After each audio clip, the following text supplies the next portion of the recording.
They all meticulously premeditated their killings and never looked back as they executed their plans. One murdered his mom over a bad grade, digging a grave to hide the crime. Others savored the brutality, stabbing their friends to death, just like in the case of Morgan Geyser. This is Morgan Geyser and Anissa Weier, who brutally stabbed their friend 19 times to appease the fictional monster Slender Man.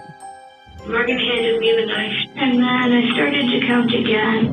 When I was 5 feet away, I said, now, go ballistic, go crazy, stab, stab, stab, stab, stab. Born from a 2009 illustration, Slender Man is a tall, thin figure with tentacle-like arms, rumored to control minds and teleport. The chilling character went viral on creepypasta horror sites. Who's Slender Man? He's this tall, faceless man who preys on children. At his own will, he could, exploit these tendrils from his back and, strangle his victims. For Golden Creepypasta Wiki said he targets children most. Obsessed with Slender Man, Anissa Weier and Morgan Geyser plotted to kill their classmate Peyton Lautner to become proxies for the mythical figure. On May 31st, 2014, they lured Lautner into the woods and stabbed her 19 times, leaving her for dead. 40 years in a mental institution, the sentence for Morgan Geyser, charged in the Slender Man stabbing case. Geyser and her friend Anissa Weier stabbed classmate Peyton Lautner 19 times. The crime carried out to please the fictional character Slender Man. Is she dead? I don't know. She was taken to the hospital. What? I was just wondering. I said, you're gonna be okay. It's gonna be fine. But I could see that she was covered. Her arms and her legs and her abdomen were covered in stab wounds. Miraculously, Lautner survived. The chilling case inspired an HBO documentary and the 2018 film Slender Man starring Joey King. Here's how everything happened. Geyser, Weier, and Lautner were students at Horning Middle School in Waukesha, Wisconsin. Lautner befriended Geyser after seeing her eat alone at lunch, describing her as funny. I made friends with her when I saw that she didn't have any friends at all. Peyton Lautner's relationship with Morgan Geyser changed dramatically in 6th grade when Geyser befriended Anissa Weier. I played up in Morgan's bedroom, ran up and down the stairs, giggling and laughing, and it was just a normal night. The two girls became obsessed with Slender Man, which made Lautner uneasy. It frightened me, but I went along with it to be supportive, Lautner told ABC's David Moyer in 2019. Eventually, she wanted to end the friendship, noticing a stark change in Geyser after she met Weier. Geyser and Weier were convinced Slender Man was real and lived in the northern Wisconsin woods. Their twisted belief led to their brutal attack on Lautner. When you guys were walking, you thought you saw Slender? This was after Morgan stabbed her. And he has tendrils that are very sharp. Did you see him in your dreams, or where do you see him in? Oh, I've seen him in my dreams. Over several months, Geyser and Weier plotted to kill Lautner to become proxies for Slender Man. They used code words like cracker for the knife and camping trip for the woods where they believed Slender Man lived. So then how did you get the knife from Anissa? She sort of just shoved it in my hand, and there it was. And then I didn't know what I did. It sort of just happened. In February 2014, they set May 31st as the date for the attack. On that day, Geyser and Weier lured Lautner into a Wisconsin park, taking turns encouraging each other. Who stabbed her first? I think Anissa stabbed her first, and then I continued, and then she was like, Morgan, make sure she doesn't escape. She told me that she got her in the lung, right here 6 times, and then in the leg a few times. They stabbed Lautner 19 times while they watched her bleed. So we told her we were gonna get help, but we really weren't. We were gonna run and let her pass away. So we ran. They left Lautner for dead, but she survived, crawling to a nearby bike path where a passerby found her and called 911. 911. What's the address of your emergency? Waukesha County, Lenny. I'm transferring over a caller on Big Bend at the dead end just south of Rivera, and he came upon a 12-year-old female. She appears to be stabbed. She appears to be what? Stabbed. Stabbed? Correct. Okay. Are you still there? Yes. Hi, sir. So are you with this 12-year-old female? Yeah, she says she's having trouble breathing. She said she was stabbed multiple times. Stabbed multiple times? Yeah. Police found 12-year-olds Wire and Geyser walking miles from the crime scene. Nonchalant, they told investigators they tried to kill Leutner to appease Slender Man, fearing he would kill their families if they didn't. The suspects lured the victim into the woods. All three of the girls are 12 years old. Who's ever heard of two 12-year-old girls planning for 6 months to kill one of their best friends? Geyser, covered in blood, bluntly confessed. The whole time, Peyton was screaming in agony. I didn't want to do this. I was afraid of what would happen if I did. Both girls were charged with first-degree intentional homicide and tried as adults. In August 2014, Wire pleaded guilty to second-degree attempted homicide. A jury later ruled she was mentally ill at the time, finding her not guilty by reason of mental disease. Wire was sentenced up to 25 years in a psychiatric facility under a plea deal. She had to spend at least 3 years in a psychiatric hospital before applying for supervised release, with credit for the 3 years she served in juvenile detention. Geyser's attorney argued she'd suffered from schizophrenia and psychotic spectrum disorder, making her prone to delusions. She pleaded guilty in October 2017 and was committed to a mental hospital. Despite the plea deal, I just want to let Bella and her family know I'm sorry. she was found not guilty by reason of mental disease and sentenced to 40 years in a psychiatric hospital for public protection, according to the Associated Press. Is this court satisfied that the scales tip in favor of the public, and it tips that way by clear and convincing evidence? Under state law, Geyser can make the release request again in as little as 6 months. Her lawyer said afterward to expect it. Well, Tony, I guess the first question would be, is this something you plan to pursue again in 6 months? Yeah, I think we'll pursue it in 6 months. I think she's making progress, and doctors hinted at that, so I would expect so. In March 2021, 19-year-old Wire applied for conditional release and was freed from Winnebago Mental Health Institute on September 13, 2021, after over 4 years of inpatient treatment. She must live with her father, and her internet use is monitored by the Department of Corrections and limited to his home. Wire is also subject to 24/7 GPS tracking and continued psychiatric treatment.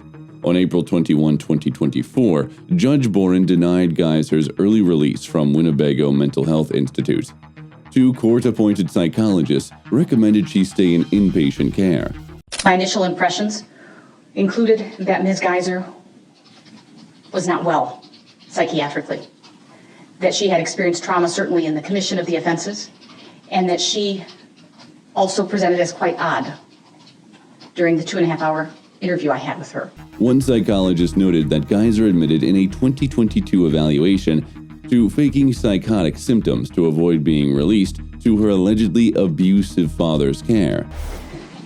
The conundrum occurred in the fall of 2022 when Ms. Geyser told her treating psychiatrist that she had never heretofore suffered from psychotic symptoms, but rather that she was faking those or mimicking those from others in order to, and that she had begun to do that immediately following the offense, in this case, the index offense, and that she had done that to assure that the home in which she was sexually abused by her father repeatedly was one to which she would not be returned, and that she would stay in a mental health institute. If you thought Morgan Geyser and Anissa Wire's 19 stab wounds were extreme, wait until you hear about the boy who repeatedly stabbed his classmate and left her to die in the woods. Teenagers are capable of things we have never imagined they could be, and this case is an example of that. This is Aiden Fucci, who single-handedly murdered his schoolmate, 13-year-old Tristan Bailey, with a knife. Her body was found on Mother's Day, May 9, 2021. Brutally stabbed and slashed multiple times. Aiden Fucci was charged with first-degree murder and pleaded guilty just before his trial in February 2023. Just days before jury selection is scheduled to begin in the trial of an accused teenage killer, new evidence has just been released. Aiden Fucci is charged with killing his 13-year-old classmate Tristan Bailey when he was just 14. He's pleaded not guilty. Here's what happened that night and in the months that followed. Tristan Bailey, one of 5 children, lived in Durbin Crossing, St. Johns County, and was a student and cheerleader at Patriot Oaks Academy. Aiden Fucci, also a student at Patriot Oaks and Bailey's neighbor, was known for talking about killing people. Described Fucci as a teen with a dark sensibility who frequently made alarming comments about his desire to kill and had a plan to do so. He even mentioned plans to drag someone into the woods and stab them. And despite this, Fucci had no prior criminal record. According to State Attorney R.J. Laritza, on the night of Tristan Bailey's death, Aiden Fucci asked for her number and convinced her to meet him. Surveillance footage shows them walking together on Saddlestone Drive, near where her body was later found. An hour and 45 minutes later, Fucci is seen alone, carrying his shoes. Aiden Fucci and Tristan Bailey in this video, that is not confirmed. This was on Mother's Day, the same day investigators say Tristan Bailey was found dead. The St. Johns County Sheriff's Office investigators say this video shows Fucci running at 1:52 in the morning, so over an hour after 2 teens were spotted walking in the neighborhood. The autopsy revealed Tristan suffered 114 stab wounds, with 49 being defensive, according to an unredacted warrant affidavit. Yes, there are significant injuries to the body of Mrs. Bailey. We have 114 separate sharp force injuries, a combination of incised and stab wounds. The autopsy report is very well organized, and discrete areas of injury are noted and well documented photographically. There are 35 wounds, stab wounds and incised wounds, to the total of the head and neck region. In his arrest report, Fucci admitted being with Bailey and leaving with her around 1:10 a.m. on May 9, 2021, but he kept changing his story. Eventually, he claimed they argued, and he pushed her to the ground where she hit her head. Fucci was initially arrested for second-degree murder in Bailey's death. Due to the crime's brutality, the charge was upgraded to first-degree premeditated murder. Fucci was charged as an adult. During the search for Bailey, Fucci posted a Snapchat selfie from the back of a patrol car, flashing a peace sign with the caption, We're having fun in a cop car. Yep. Tristan, what's up, guys? Yep. Tristan, if you walk out the damn... This was revealed during his March 21st, 2023 sentence hearing. A buck knife found near Bailey's body matched a fragment lodged in her scalp and was identified as Fucci's. Tonight, First Coast News has obtained photos taken of Fucci immediately after his arrest, showing what investigators said were injuries to his arms and both of his hands. Now, these pictures also include the alleged murder weapon. Security video, DNA evidence, and items in his home, wet, blood-stained clothes, a bloody bathroom drain, and a knife sheath were damning. A notebook with violent drawings, cell phone records, Snapchats, jail calls, and interviews with people who knew him all added to the case against him. Aiden Fucci's girlfriend and his best friend were interviewed by investigators in the hours after Tristan Bailey was found stabbed to death in the Durbin Crossing neighborhood in St. Johns County. Both described Fucci as a teen with a dark sensibility who frequently made alarming comments about his desire to kill and had a plan to do so. Fucci's girlfriends and friends told investigators he often carried a knife and talked about killing people, including her. Aiden kept knives for protection. He always had a knife on him if he wasn't at school. He even pretended to slit her throat, but that was never taken seriously. He claimed to hear voices when angry and was on antidepressants, which he mentioned in court. That night, Fucci was in a recorded holding room with his parents. Smith asked if he was sure nothing was on his clothes from the night before. The Snapchat that you did was not very smart. Now we have people on the burner house down in our cars down. Because of that Snapchat thing you did. It's all over, you're all over the internet and everywhere. Social media. It's on social media. You'll probably come stay with me after we get done with this. Just for your well safe being. This is serious, man. It's very serious. This is no joke. This is your whole life. Your whole life. And hers. And ours. And your brothers and sisters. And don't forget they can't go to school tomorrow. Because the kids will hurt them. Surveillance footage showed Crystal Lane Smith, Fucci's mother, taking a pair of jeans from his room to the bathroom and scrubbing them the day before the murder. Looking around, going upstairs, wondering what she's going to do upstairs. All right, now she arrives upstairs. Yeah, maybe she's gathering some laundry, has some clothes or something that she's got to grab. Goes into, it looks like a little bathroom. And again, this is after the murder. Mom cleaning up a little bit. Picks up some clothes there. And wait for it. Looks like she's got a pair of jeans. Now, it wasn't super clear from the video. It seemed like Aiden Fucci may have been wearing a pair of jeans. So what exactly is she doing with those jeans? Is she washing them? She didn't know what had happened to Bailey at that time. On May 12, 2021, an unidentified witness told investigators that Smith found damp jeans in Fucci's hamper, washed them, and asked if she saw anything on them, suspecting they might have been bloodstains. Police found the jeans in Fucci's room during a search. Both the jeans and the bathroom sink drain tested positive for blood. Crystal Smith was arrested for tampering with evidence, a third-degree felony punishable by up to 5 years in prison. Robert Bradfield spoke with a criminal defense attorney about her concerns of how police began its investigation. This arrest warrant details why Crystal Smith was charged with evidence tampering in connection to the death of Tristan Bailey. But criminal defense attorney Shannon Schott says it also raises some red flags about how detectives are handling the case. She was sentenced to 30 days in jail and 5 years probation. Fucci has been documented in numerous fights, found with contraband, and has bullied inmates for their commissary items. He threatened and had been combative with guards, even requiring pepper spray and restraints. New court documents shed light on accused killer Aiden Fucci's time in jail. Reports say that he's been involved in a slew of disturbances, from picking fights to making death threats. An inmate claimed Fucci bragged about being real because he stabbed a girl face to face, unlike those who used guns. The trial's emotional peak was reached with victim impact statements, particularly from Tristan's sister, who presented 114 heart-shaped marbles, symbolizing each wound inflicted on her. My name's Alexis Bailey. I'm Tristan's second oldest sister. Go ahead, thank you. 114.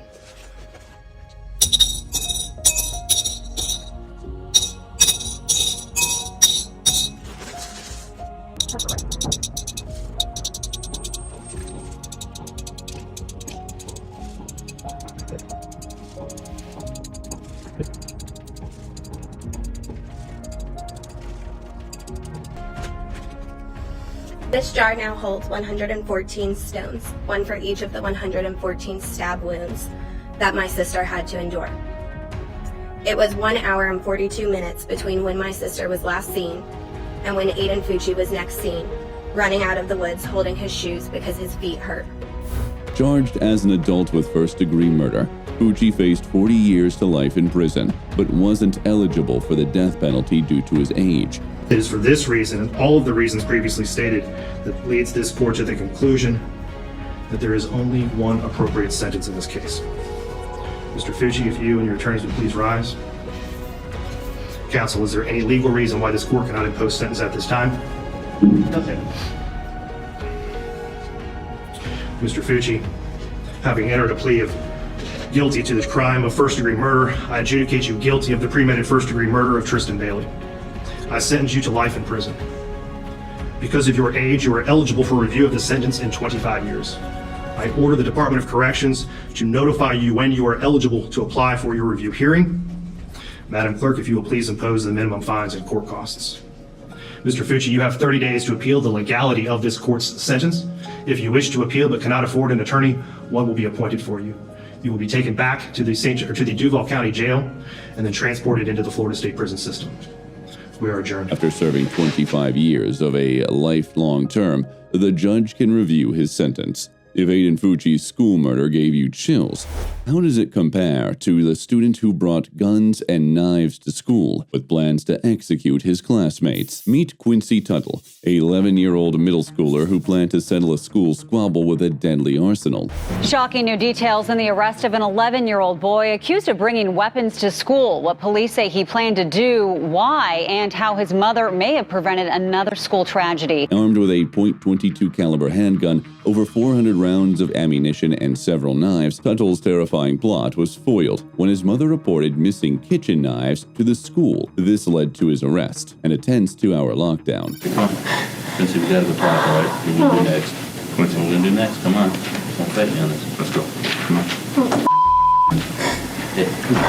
Prosecutors revealed that Tuttle was caught with a .22 caliber semi-automatic handgun and 2 loaded magazines, ready for a horrifying act of violence against his classmates. When Vancouver police and school staff patted the boy down, prosecutors say a .22 caliber semi-automatic handgun was found and 2 loaded magazines. According to a probable cause affidavit, he claimed voices told him to shoot another student to stop him from bullying a friend. The bully had called his friend gay. During an interview, the boy told detectives that a voice in his head was telling him to kill an 11-year-old student who reportedly called the suspect's friend gay. However, he told police he only planned to shoot the student in the arm and then shoot himself. Tuttle faced serious charges, including attempted assault, unlawful possession of a firearm, and possession of a weapon at school. As the trial proceeded, a dark side of this 11-year-old emerged. Your turn. Come on. Let's go. Good friend, let's go. Get the off.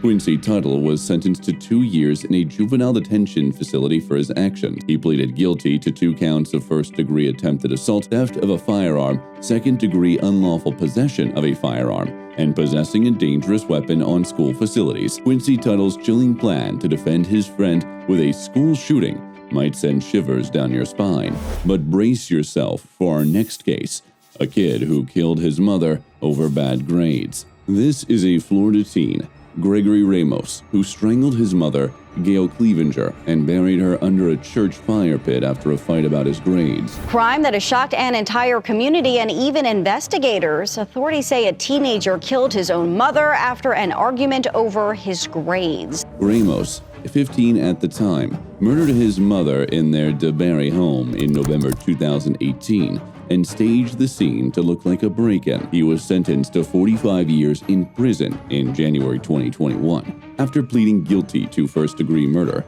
abuse of a body, and tampering with evidence. Developing at noon, a judge has just sentenced the teen to 45 years in prison for his mom's murder. Gregory Ramos was 15 years old when he confessed to killing his mother and burying her body. The confession reveals disturbing details, including how he tried to cut off his mom's finger to pawn her wedding ring, but failed because he didn't have a knife strong enough to cut through bones. In which case, I tried to cut the wedding ring off her finger because I wanted to pawn it, but I couldn't because I didn't have a knife strong enough to cut bones. Oh, well, whatever. Ramos nonchalantly describes the murder to detectives shortly after making the 911 call to report his mother missing. 911, where's your emergency? I just got home and my house is completely trashed. It looks like someone broke in the side door. Okay, how long have you been gone? I've been gone all school day. I got home. Are you there by yourself? Yeah. How old are you? I'm 15. Okay. My mom's car is here and it's on, and she's not home. And she was supposed to go to work today, and I can't find her. Your mom is, okay.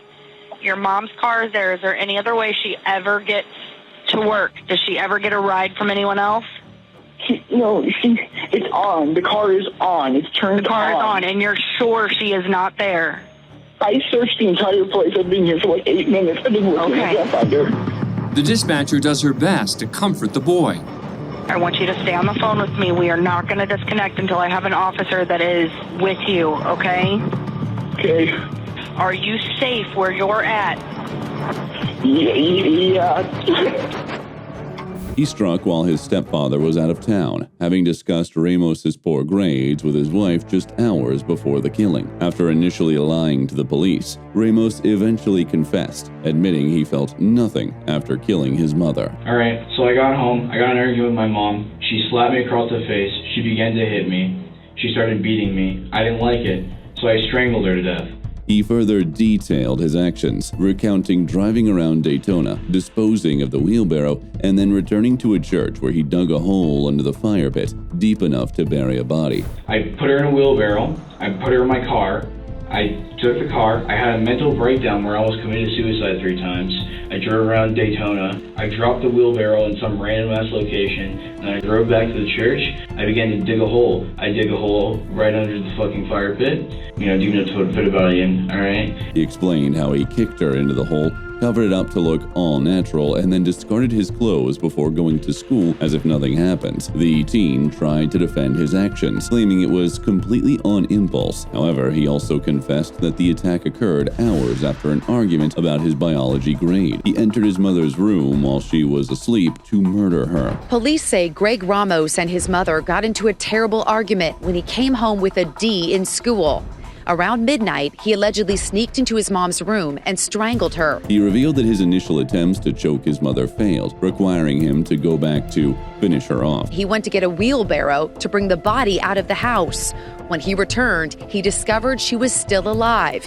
He told police he strangled her again, this time taking half an hour to kill her. Ramos goes on to detail how he bound his mother's ankles and legs with seatbelts to make it easier to drag, griping about how heavy she was to carry. He then drove her body to Riverview Church, where he casually listened to music while digging her grave. I dropped the wheelbarrow in some random ass location. After pouring bleach on her and covering her with dirt to make it look perfectly natural, Ramos enlisted his friends, Dylan Seglerick and Brian Porras, to ransack the family home, staging it to look like a break-in. The boys then went to school as if nothing had happened. Chitwood revealed that Ramos finally confessed after initially claiming his mother dropped him off at school on Friday morning. The story fell apart when Clevenger's architectural firm confirmed she'd never showed up for work. Law enforcement grew suspicious of Ramos, who had returned home early that day and made the 3:52 p.m. call reporting his mother missing, noting the van left running in the driveway. I had a radio here, and I had an extension cord with your alarm clock, and then I had my $1,000 computer here. Doesn't make any sense. Despite their suspicions, police issued a notice seeking information on her whereabouts. They later found key items including a PlayStation 4 controller, shovel, rifle, and broom used to clean up where the mother was buried, supporting their case. All the stones were arranged. It was a fire pit, and this is where him and his friends would always come. We did a cursory search. Unfortunately, her foot was protruding after digging down maybe 8 or 10 inches. That's not really a big place to where he put his mom. In a video confession, Ramos admits he messed up the staged robbery scene, boasting he might have gotten away with the crime if he hadn't tried to cover his tracks so poorly. Hey, my mom just up and disappears. That's not going to make any sense. So I decided to make it look like a botched robbery. So I just went to my house and I just threw shit everywhere. Despite being found guilty, his grandmother did something that was emotionally touching. Dear Father, in the name of your Son Jesus, I ask you to keep his soul pure and close to you. And Father, please protect him from any bodily harm. Keep him safe. And I ask these things in the name of the Father, and the Son, and the Holy Spirit. I love you with all my heart. Praise. I'm here for you as long as God keeps me on this earth. And when I'm not here anymore, I'll still be watching over you. I promise you that. Thank you for being here. Ramos was sentenced to 45 years in prison for first-degree murder in the killing of his mother, 15 years on the charge of abuse of a body, and 5 years on the tampering charge. You're pleading guilty to first-degree murder, abuse of a dead human body, tampering with physical evidence. Yes, You understand that? Yes, Your Honor. Did you do it? Yes, Your Honor. Gregory Ramos might have strangled his mother to death because of his grade, but how does that stack up against a student who brutally murdered his teacher for the same reason? Meet Willard Miller, the teen who brutally murdered his Spanish teacher, Nohema Graber, with a baseball bat in 2021 at age 16. Miller beat the 66-year-old Fairfield High School teacher to death, and now he's been sentenced to life in prison, eligible for parole for 35 years. An Iowa community mourning the loss of a longtime educator. Classes at Fairfield High School were canceled today following the death of Spanish teacher Nohema Graber. Her body discovered in a park Wednesday, less than a mile from the school. 16-year-old Jeremy Goodale and Willard Miller are facing charges for first-degree murder in Graber's death. Police say they were led to the teens by one of their associates who shared messages that contained details like motive, plans, and execution for killing Graber. During the sentencing, Miller, clad in orange jail scrubs, sat emotionless as District Judge Sean Showers condemned his sinister and evil actions and handed down the lengthy prison term. Formulates a plan, or high schooler that formulates a plan with his friend and murders a Spanish teacher is a dangerous person to the community. The definition of malice is the intention or the desire to do evil. And evil does not have a birthday. Earlier, Miller attempted to show remorse, apologizing to Graber's family, his own family, and the community. I would like to apologize for my actions. First and foremost, to the family, I'm sincerely sorry for the distress that I've caused you and the devastation I've caused your family. And from the bottom of my heart, I am sorry for your loss. I'm sorry to hear about Paul Graber. I would also like to apologize to the community, to just the ripple effect that my actions have had, everyone that is affected. I would like to apologize to Nohema Graber's church. I know that I know now that she was a very active member there and doing a lot of good things there. I'd like to apologize for what I did and how that affected them. I'd like to apologize to my family. I love you guys so much, and I'm really sorry for what I've done and how it's affected you. And I'm planning on getting back out there as soon as I can and make up for lost time. Graber's body was discovered in Chautauqua Park in Fairfield shortly after she was reported missing. Investigators, aware that Graber frequently walked there, later found her body hidden under a tarp, wheelbarrow, and railroad ties, having suffered severe head trauma. During the search of the park, the police were able to... They basically did a grid search. What kind of stood out to them was they saw a red object in the woods, which later turned out to be a wheelbarrow. Once they got close to a wheelbarrow, they could see essentially a shoe, looked like a foot in a shoe underneath a tarp. And this area, you just found Nohema Graber's body in this area because of the grid search, is that correct? That's correct. Not because of anything Jeremy Goodale or Willard Miller informed you of, is that right? That's right. We actually moved down off the railroad tracks past the wheelbarrow, and now you're looking up towards the railroad tracks, and this just kind of represents on how the attempt was made to conceal her with. Now you see the tarp, you see the wheelbarrow, and the railroad tie. Okay, so the tie, the tarp, and the wheelbarrow are all covering or concealing Nohema Graber's body? That's correct. In a police interview, Miller vented about his frustrations with Ms. Graber's Spanish class, claiming her teaching methods were tanking his GPA, which is crucial for college and scholarship applications. Goodale revealed how everything went down. So I just knocked Zoe's pipe off the table, broke it, and her baby had died. She was getting ready to go home, and I said, yeah, that's great. And as Shaden came to the park, I said, hold up, there goes Shaden. I think I told her I was going to be meeting afterwards. And so I take off running because he completely missed where I told him I was going to be at. And so he ran past down the trail, so I got up and chased after him. They just got caught up to him.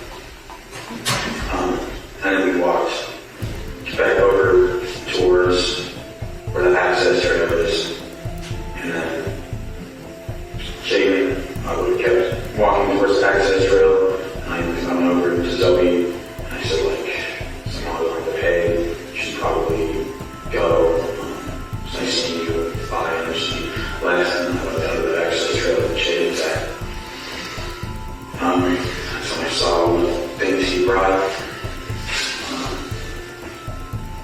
And we discussed a general plan of like I'll stand up here, look out,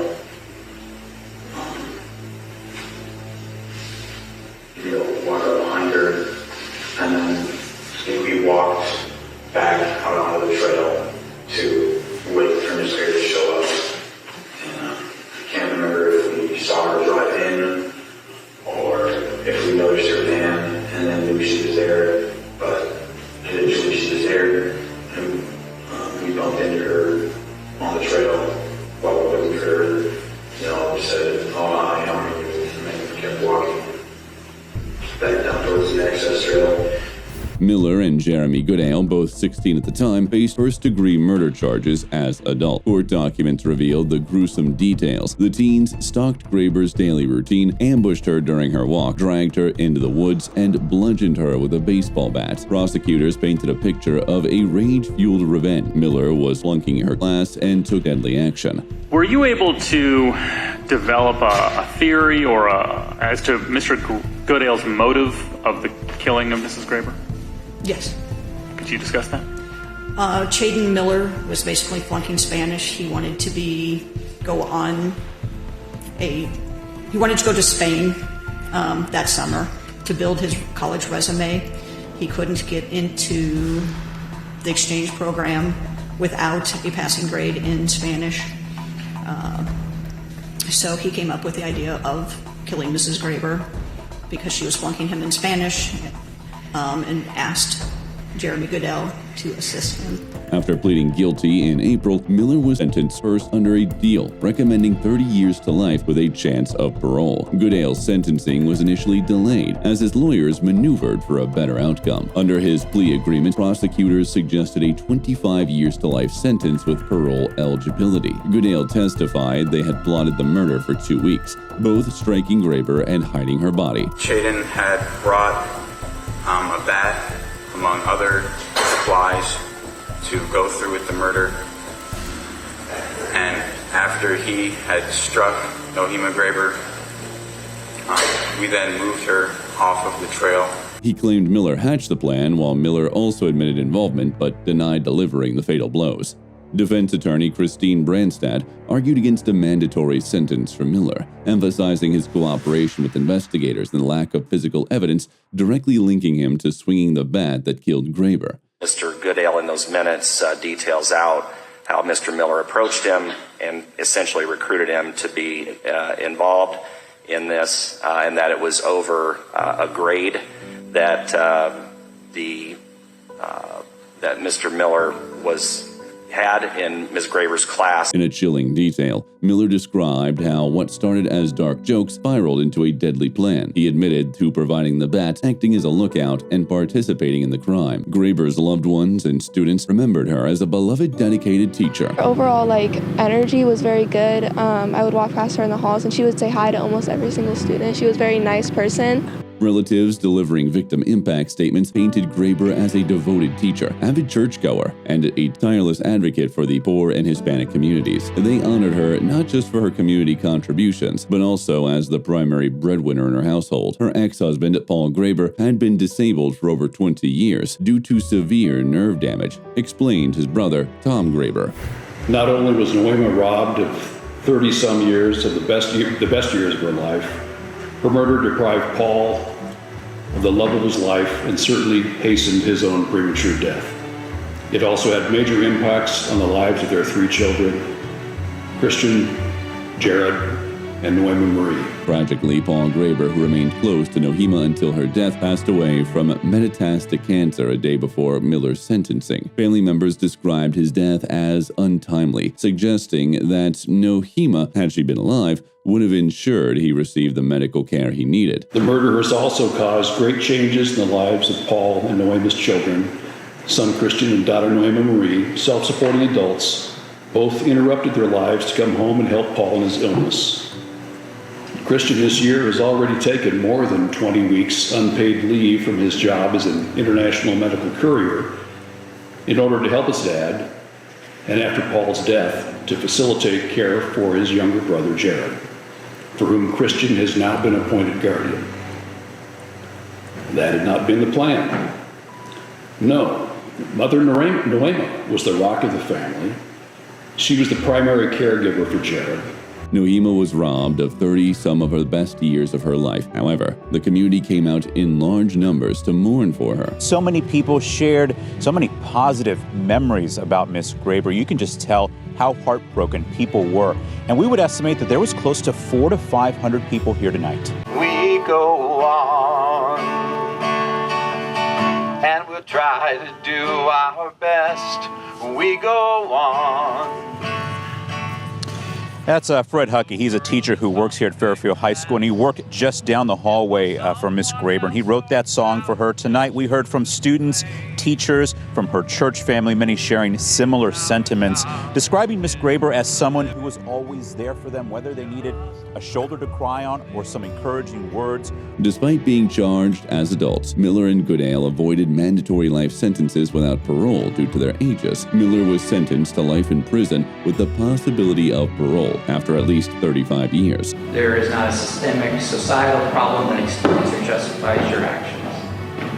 The court finds, based on the nature and circumstances of this offense, along with the required 25 factors that I am to consider in sentencing a juvenile in the state of Iowa for murder in the first degree, that the defendant, Willard Noble Chady Miller, should be sentenced to life with the possibility of parole after 35 years. This sentence is permissible under the Iowa law. A 35-year mandatory minimum is not cruel and unusual punishment for the defendant, as it represents the appropriate time of incarceration for the defendant and Mr. Goodale's premeditated murder. Goodale was sentenced to life in prison with the possibility of parole only after at least 25 years, while the murder of Noema Graber might be shocking to comprehend. How does that compare to the case of Brian Holmes, who was charged for discharging a firearm from a vehicle? Meet Brian Holmes. An 18-year-old man from Florida was arrested after firing several shots at a woman's SUV during a road rage incident. The victim told the Volusia County Sheriff's Office that just before 6 a.m., he was driving southbound on SR 415 when a car came from behind, driving erratically with no headlights on. The suspect, later identified as Brian Holmes, was driving erratically and caused a nearby vehicle to drive onto the shoulder. Holmes tried to drive between the vehicle and the victims, making contact with the victim's rear bumper. The sheriff's office said that the suspect drove alongside the victim's SUV for several minutes before opening fire out of the driver's window. 7 shots were fired into the woman's car. Luckily, she wasn't injured, but she called 911. Someone just drive by me on a gray car with no lights and just shoot at me. She told deputies the car came up behind her, driving erratically without headlights, hitting her car at one point and forcing another driver into the shoulder as he tried to wedge his car between them. Plenty of cars going by, but that was them that was in front of me.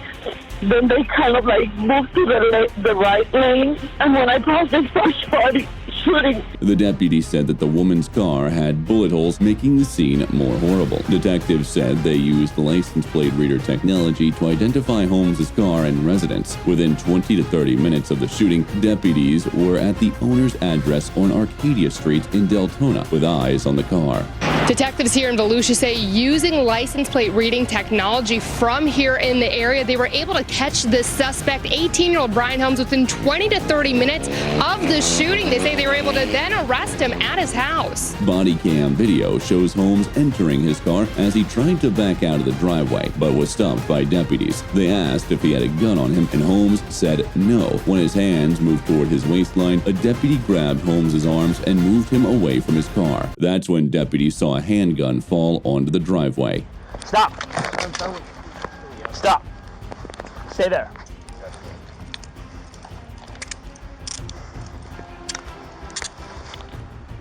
.49 Central. The sheriff's office said deputies brought Holmes in for questioning, and during the interview, Holmes told detectives the woman's SUV had cut him off in traffic and hit his rear bumper. He fired several shots at the SUV, saying he was trying to hit the tires and disable the vehicle. Holmes was charged with aggravated assault with a deadly weapon, discharging a firearm from a vehicle, shooting into an occupied vehicle, and possession of a concealed weapon used in the commission of a felony by a person under 24. He was taken to the Volusia County Branch Jail with the bond of $40,000.